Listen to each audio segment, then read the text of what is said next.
আসসালামু আলাইকুম। তো আসলে আজকে এত সকালবেলা সৌদি আরবে কোথায় রওনা দিয়েছি এবং কি কাজ পেয়েছি সম্পূর্ণ বিষয় আজকে আপনাদের সাথে একটু শেয়ার করব।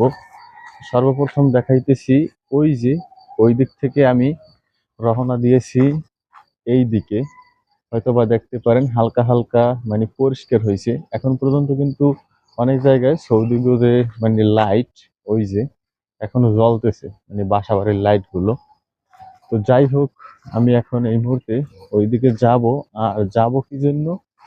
মূলত খেজুর কাটার উদ্দেশ্যে।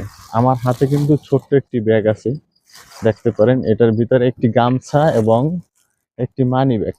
আর এটা হচ্ছে মানে মানি ব্যাগটা হচ্ছে আমার আকামাটা রাখি বা 2 4 টাকা নিজের খরচের জন্য রাখি। আর গামছা তো বুঝেনি, আমরা বাঙালি জাতি, তো গামছা কি জন্য লাগে। আর বিষয় হচ্ছে আমি গত প্রায় 2 থেকে 3 দিন আগে এক ভাইয়ের সাথে কথা বলছিলাম মূলত খাজুর কাটার উদ্দেশ্যে। এখন বর্তমানে সৌদি আরবে মানে খাজুর কাটার সিজন।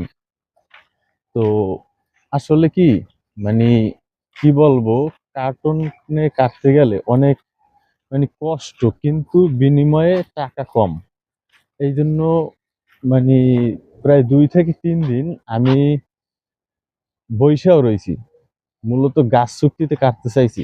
বর্তমানে গাছ চুক্তিতে যদি কাটে, প্রতি গাছ দেখা গেছে কোনো কোনো মাজরায় 30 টাকা নেয়, আবার কোনো কোনো মাজরায় নেয় 25 টাকা। তো সেই অনুপাতে মূলত মানে গাছে আর কি শান্তি। তো এই জন্য আমি গাছে কাটতে চাইছিলাম। তো পরে খুঁজে পেয়েছি আলহামদুলিল্লাহ। এখন আমি গাছ চুক্তিতে কাটতেছি, আজকে 2 3 দিনে পড়ছে। যাই হোক, এখন বর্তমানে বলতে গেলে আলহামদুলিল্লাহ প্রতি বাংলাদেশি টাকায় যদি কনভার্ট করি, প্রতি দৈনিক 3000 টাকা প্লাস আসে। মানে হিসাব অনুযায়ী আমি হিসাব করে রাখলাম।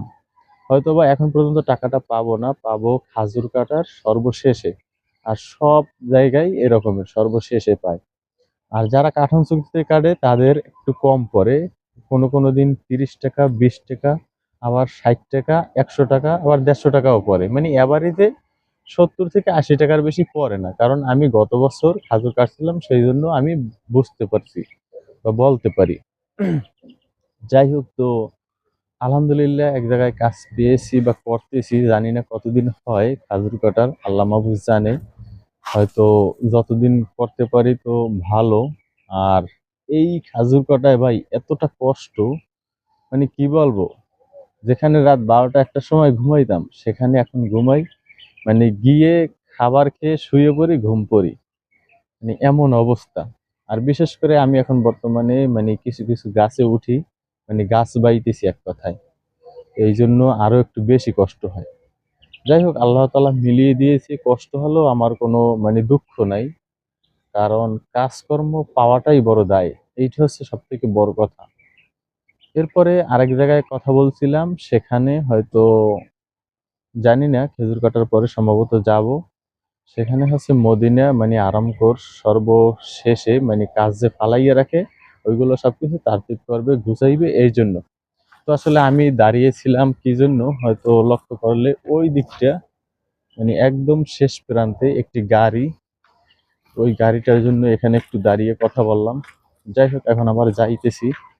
তো যে কথায় ছিলাম ওইখানে আমি কথা বলছি যে ট্রেডে যদি ঢুকায় মানে ইন্টারভিউ দিয়ে, তাহলে হয়তো 2200 টাকা স্যালারি দেবে, থাকা খাওয়া কোম্পানি সম্পূর্ণ। আর যদি ইন্টারভিউ দিয়ে না ঢুকায় হেল্পারে, তাহলে হয়তোবা কত 1700 টাকার মতো স্যালারি দিতে পারে। আসলে যাই হোক, এখন কয় টাকা কি স্যালারি ওই হিসাব করলে হবে না, শুধু কাজ হয়। আর খেজুর কাটায় বর্তমানে এত কষ্ট, আবার অনেক টাকা। কিছু কিছু জায়গায় যেমন যদি কার্টুনে কাটেন তাহলে কষ্টও বেশি, টাকাও কম। আবার যদি দেখা গেছে আপনি গাছ বাইতে পারেন, গাছ চুক্তিতে কাটতে পারেন, তখন সেক্ষেত্রে আবার আপনার মানে কষ্ট হবে কিন্তু টাকাটা পাবেন মানে অনেক। কেউ কেউ এক মাসে 2 লাখ টাকাও কাজ মানে ইনকাম করে। এক মাসে 30 দিন 35 দিন কাজ কইরা 2 লাখ টাকা ইনকাম করে। আসলে কি অবাক করা বিষয় না?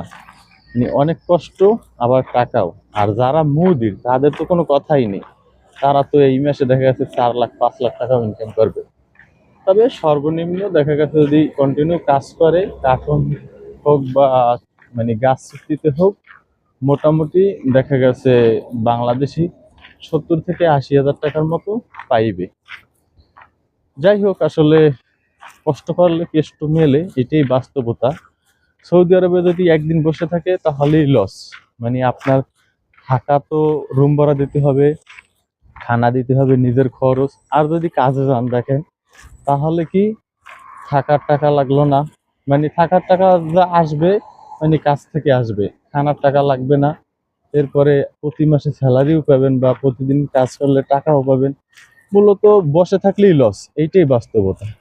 যাই হোক, তো সৌদি আরবে বিভিন্ন ভিডিও পেতে অবশ্যই চ্যানেলটি সাবস্ক্রাইব করে সাথেই থাকবেন। ভিডিওটি ভালো লাগলে লাইক করতে ভুলবেন না।